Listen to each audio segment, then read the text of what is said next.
ओ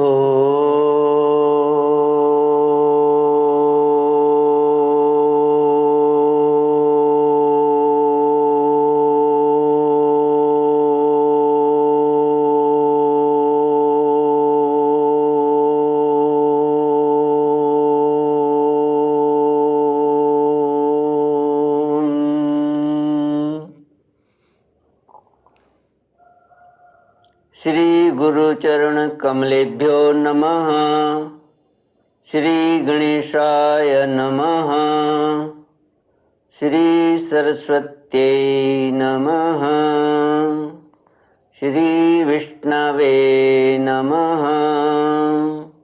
श्री कृष्ण गोविंद हरे मुरारे, हे नाथ नारायण वासुदेव।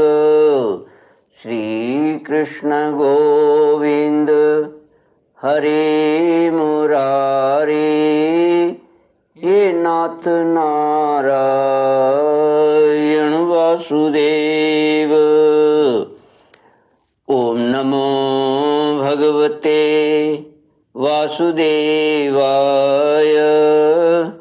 ओम नमो भगवते वासुदेवाय। कृष्णाय वासुदेवाय हरये परमात्मने प्रणतक्लेशनाशाय गोविन्दाय नमो नमः। सच्चिदानन्दरूपाय विश्वोत्पत्त्यादिहेतवे तापत्रयविनाशाय श्रीकृष्णाय वयं नमः। सच्चित आनंद स्वरूप परमात्मा जो सृष्टि के उत्पत्ति, पालन और श्रृंगार करता है तथा जीवों के आध्यात्मिक, आदि दैविक, आदि भौतिक तापों को नष्ट करने वाले हैं, अर्थात जीवों के मानसिक, शारीरिक और भौतिक दुखों को दूर करने वाले हैं, उन श्री कृष्ण भगवान को हम नमस्कार करते हैं।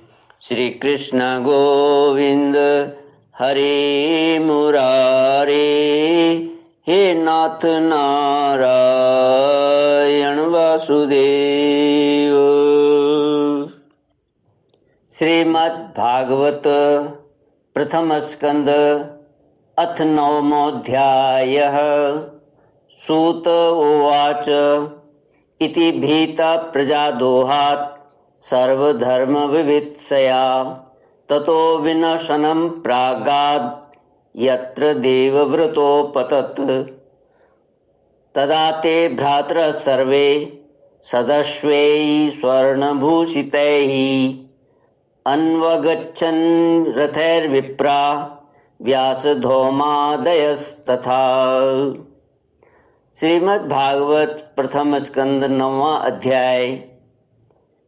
युधिष्ठिर राधिका भीष्म जी के पास जाना और भगवान श्री कृष्ण की स्तुति करते हुए भीष्म जी का प्राण त्याग करना।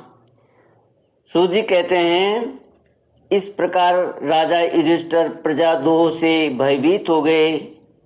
फिर सब धर्मों का ज्ञान प्राप्त करने की इच्छा से उन्होंने कुरुक्षेत्र की यात्रा की, जहाँ भीष्म पितामह शरशय्या पर पड़े हुए थे।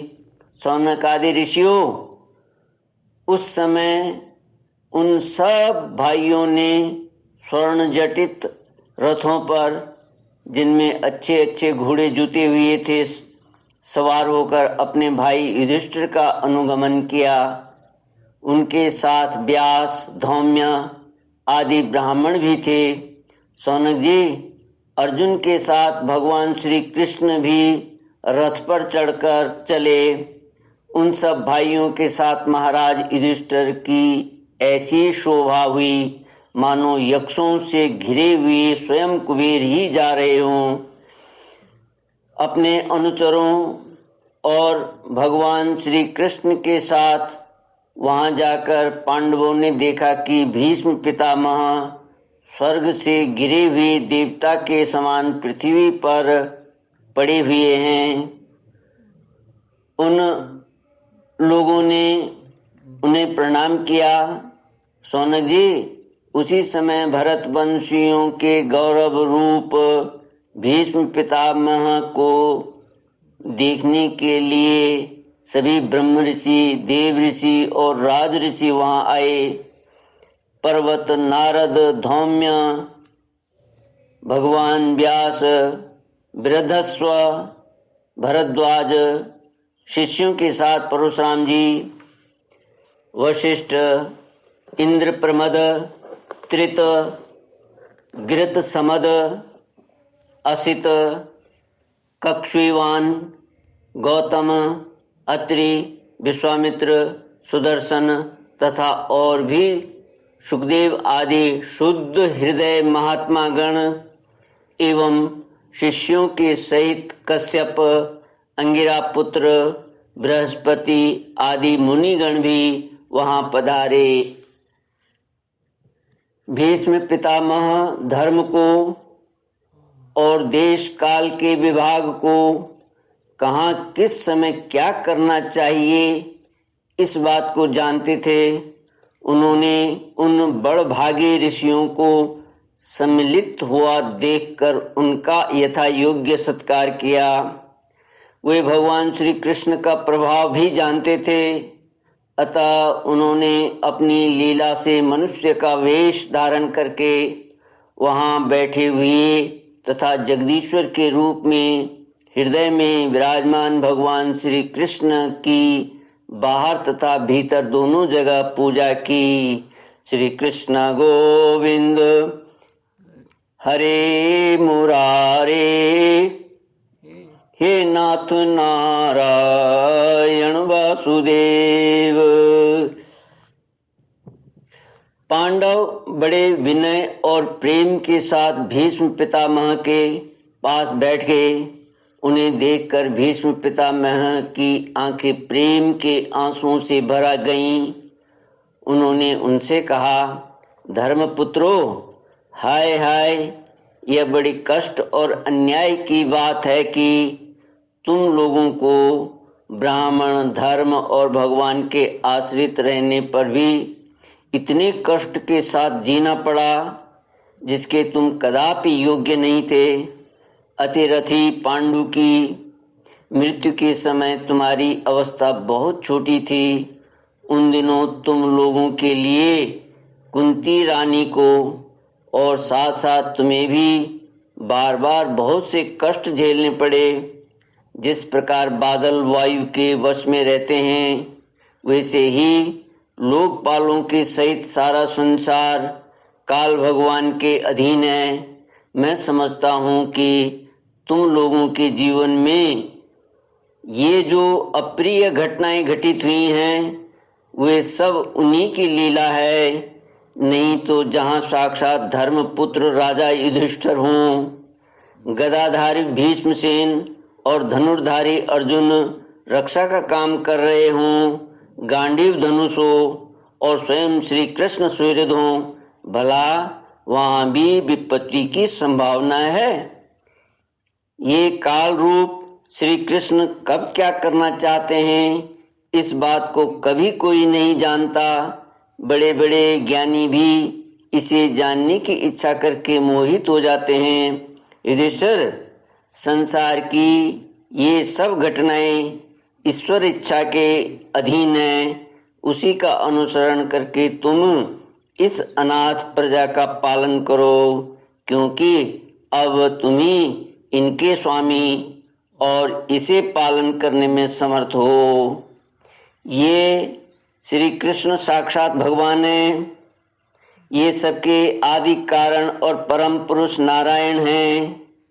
अपनी माया से लोगों को मोहित करते हुए ये यदुवंशियों में छिपकर लीला कर रहे हैं। इनका प्रभाव अत्यंत गूढ़ एवं रहस्यमय है। युधिष्ठिर, उसे भगवान शंकर, देव ऋषि नारद और स्वयं भगवान कपिल ही जानते हैं, जिन्हें तुम अपना ममेरा भाई, प्रिय मित्र और सबसे बड़ा हेतु मानते हो। तथा जिन्हें तुमने प्रेमवश अपना मंत्री, दूत और सारथी तक बनाने में संकोच नहीं किया है, वे स्वयं परमात्मा हैं। इन सर्वात्मा, समदर्शी, अद्वितीय, अहंकार रहित और निष्पाप परमात्मा में उन ऊंचे नीचे कार्यों के कारण कभी किसी प्रकार की विषमता नहीं होती। युधिष्ठिर, इस प्रकार सर्वत्र सम होने पर भी देखो तो सही, वे अपने अनन्य प्रेमी भक्तों पर कितनी कृपा करते हैं। यही कारण है कि ऐसे समय में, जबकि मैं अपने प्राणों का त्याग करने जा रहा हूँ, इन भगवान श्री कृष्ण ने मुझे साक्षात दर्शन दिया है। भगवत परायण योगी पुरुष भक्ति भाव से इनमें अपना मन लगाकर और वाणी से इनके नाम का कीर्तन करते हुए शरीर का त्याग करते हैं और कामनाओं से तथा कर्म के बंधन से छूट जाते हैं। वे ही देव भगवान अपने प्रसन्न हास्य और रक्त कमल के समान अरुण नेत्रों से उल्लसित मुख वाले चतुर्भुज रूप से, जिनका और लोगों को केवल ध्यान में दर्शन होता है, तब तक यहीं स्थित रहकर प्रतीक्षा करें जब तक मैं इस शरीर का त्याग न कर दूं। श्री कृष्ण गोविंद हरे मुरारे, हे नाथ नारायण वासुदेव। ओम पूर्णमद पूर्णमिदं पूर्णात् पूर्णमुदच्यते पूर्णस्य पूर्णमादाय पूर्णमेवावशिष्यते। ओम शांति शांति शांति। हरि ओम श्री गुरुभ्यो नमः। हरि ओम।